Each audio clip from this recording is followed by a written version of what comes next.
everyone, and welcome to the October Price Know-How Snippet. With me today is Mike Boswell, my Managing Director, and Ian Chisnell, our Polyolefins Product Manager. Mike's going to kick us off by talking about some of the fundamentals that affect polymer pricing, and I strongly suspect he's going to be talking to us a little bit about exchange rates today. So over to you, Mike. Indeed. Thank you, Catherine. Exchange rates are a very important factor at the moment. And on the euro, we entered the month at 116.06 and we exited the month at 113.84. If you were looking at buying a tonne of polymer at 1,500 euros per tonne, that would be an increase of about £25.20. The bigger action, of course, has been the dollar. Not only have we seen a weak sterling, but also seen a strong dollar. Again, entering the month, it was 122.48, and we exited the month at 1116. And that same tonne of polymer, roughly taking parity between the dollar and the euro, would have gone up by almost £120 a tonne. So a dramatic increase in terms of dollar-based materials. That's really, really important. Looking towards oil, quite interesting there. We came into the month with a price of about 92.36 per barrel, and we exited with a price of about 85.14. So you want to turn that into prices per tonne.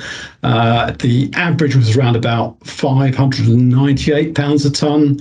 The minimum was 554 and the maximum was 625. So there's a range of about £71, about 11.8% variance. And compared with prior month, the price is down about 2.3%. So those are some of the fundamentals. I'm going to hand over to Ian, who's going to talk a bit more about the impact on monomers and polymers. Ian, over to you. Many thanks, Mike. So both the monomers of C2 ethylene and C3 propylene went down. So propylene went down €50, so it's now at a contract price of €1,180 per metric ton. Ethylene dropped by €45 to €1,260 per metric ton. So quite interesting that propylene is now below where it was a year ago.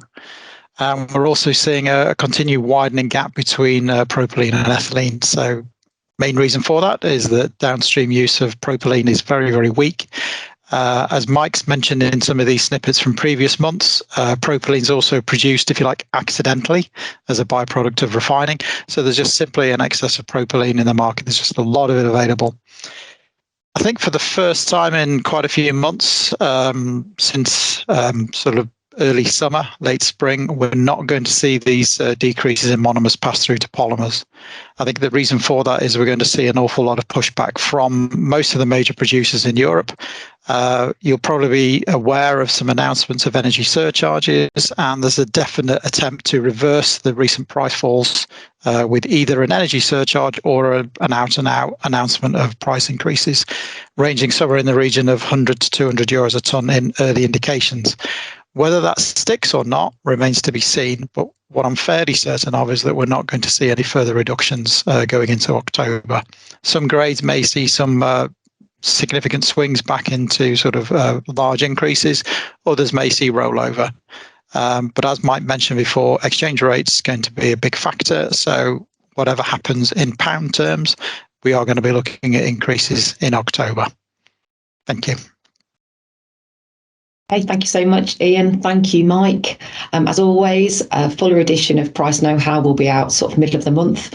But if in the meantime you've got any questions for myself, Mike or Ian, or indeed your customer service team, we'd all be delighted to hear from you. Thanks very much for listening.